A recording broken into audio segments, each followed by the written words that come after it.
नमस्कार, मैं राजेश पोलखोल बाहुगुणा और आप देख रहे हैं पर्वतवाणी लाइव। आज हमारे साथ पूर्व कैबिनेट मंत्री हरक सिंह रावत जी हैं। आज हम पहुंचे हैं और टटोलने की कोशिश करते हैं उत्तराखंड की सियासत में जो भूचाल मचा था, उसके बाद अब समीकरण वर्तमान में क्या होने वाले हैं। उससे पहले रावत जी, सबसे पहले समय देने के लिए बहुत बहुत धन्यवाद। हाँ, नमस्कार। देखिए, क्योंकि प्रदेश के अंदर पिछले 5 साल पहले हमने भारतीय जनता पार्टी में सम्मिलित हुए। एक उम्मीद थी कि भारतीय जनता पार्टी के केंद्र में सरकार है। डबल इंजन की अमित शाह जी ने, मोदी जी ने ये कहा था कि डबल इंजन की सरकार बनेगी जी। तो इसका फ़ायदा उत्तराखंड को होगा। लेकिन पिछले 5 साल पूरे प्रदेश की बात अगर करूं तो मैं अपने विधानसभा क्षेत्र में अपने राजनीतिक जीवन में सबसे कम काम करा पाया हूँ। हालांकि लड़ झगड़ के मैंने कुछ काम कराए हैं, लेकिन जैसे कोटद्वार मेडिकल कॉलेज की मैंने पूरी लड़ाई लड़ी। 5 साल तक लगातार कोशिश करता रहा। अंतिम जब मुझे धमकी देनी पड़ी मंत्रिमंडल से इस्तीफे की, तब जाके मेडिकल कॉलेज के लिए पहले 5 करोड़ का जियो जारी कर रहे थे, फिर लड़ झगड़ के 10 करोड़ 25 करोड़ का जियो जारी करा। इसी तरह सेंट्रल स्कूल की मांग थी, उसके लिए क्योंकि कोटद्वार में बहुत सैनिक रहते हैं और पूर्व सैनिक रहते हैं, उनके बच्चे पढ़ते हैं, तो उसके लिए भी मैं लगातार नरेंद्र और कोटद्वार में सैनिक स्कूल की लड़ाई को लड़ रहा था। उसमें भी हमको सफलता नहीं मिल पाई। सारी फाइल मैंने पका के सब कुछ करके पहले जावड़ेकर जी की टेबल पे पहुंचा दी थी, फिर निशंक जी की टेबल पे रही, फिर धर्मेंद्र प्रधान की टेबल पे रही, लेकिन मेरी कोशिशें कामयाब नहीं हो पाई। इसी तरह कंडी मार्ग, जो गढ़वाल कुमाऊं को जोड़ने वाला मार्ग था, वो भी हम थोड़ा बहुत मैं लाडंग चिलखाल सड़क बना पाया। बहुत व्यवधान उसमें है। भारत सरकार हमारे निर्णय के साथ खड़ी नहीं रही, प्रदेश सरकार हमारे इस प्रयास में हमारे साथ खड़ी नहीं दिखाई दी, लेकिन इसके बावजूद भी हमने कुछ हद तक उसको किया है। तो ऐसी ज़िले का निर्माण की मांग थी कोटद्वार में, उसको भी हम मुकाम तक नहीं पहुंचा पाए। चाहे हमारे उपनल कर्मचारियों को सम्मानजनक वेतन देने की बात थी, हमारे पंचकर्मा, योगा जो प्रशिक्षक जिन हजारों नौजवान हैं उनको पद सृजन की बात थी, रोज़गार देने की बात थी, उसको भी हम हमारे होम्योपैथिक, आयुर्वेद, एलोपैथिक फार्मासिस्ट, उनके लिए न पद सृजित कर पाए, न उनके लिए हम कोई रोज़गार कर पाए। इस लड़ाई को हम पिछले 5 साल से लड़ रहे थे, लेकिन दुर्भाग्य से हम इसमें कामयाब नहीं हो पाए। इसलिए मैं सोचता हूँ कि मन में कहीं ना कहीं कुंठा थी, आक्रोश था, लेकिन इस सब के बावजूद भी मैं ये सोच के कि भाई 5 साल पहले हम भाजपा में आए हैं, रोज़ दल बदलना उचित नहीं है। अमित शाह जी से मैंने बातचीत की थी, वायदा किया था कि हम चाहे जो परिस्थितियाँ हों पार्टी नहीं छोड़ेंगे। लेकिन सोशल मीडिया के एक गलत समाचार के बलबूते पर उन्होंने इतना बड़ा निर्णय लिया कि मैं पार्टी से निष्कासित कर दिया गया। इससे मुझे बड़ा दुख हुआ कि भाई एक बार आप पूछ लेते कि भाई क्या सचमुच आप सोनिया गांधी से मिलने जा रहे हो या सचमुच आप पार्टी छोड़ रहे हो।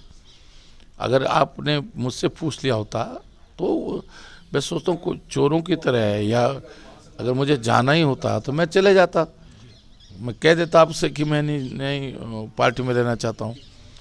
तो मैं सोचता हूँ कि इन्होंने जानबूझकर इस तरह किया। और अब मैं क्योंकि कांग्रेस पार्टी का सदस्य बन गया हूँ, हमारी कोशिश है कि प्रदेश में कांग्रेस की सरकार आए, पूर्ण बहुमत की सरकार आए, इस तरह हमारी पूरी कोशिश है।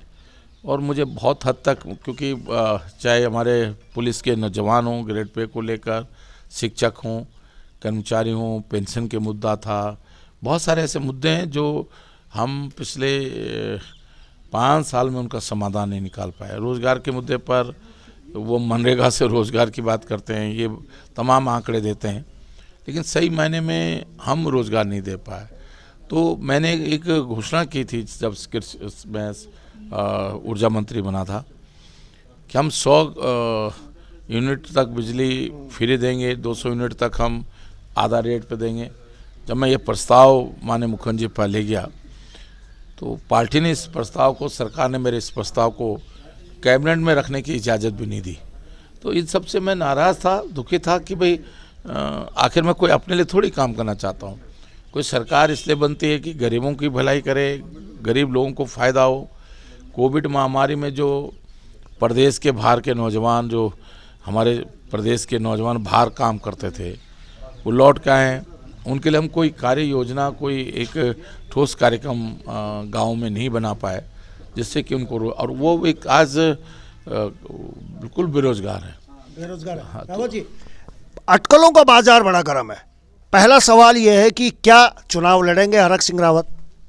देखिए, ये निर्णय पार्टी को करना है, क्योंकि मैं चुनाव लड़ूंगा नहीं लड़ूंगा, क्योंकि मैंने पार्टी में ये कह दिया है कि भाई मुझे आप पूरे प्रदेश में जहाँ आप चाहते हैं मेरी सेवाएं लेना, मैं अपनी सेवाएं वहाँ देने के लिए तैयार हूँ।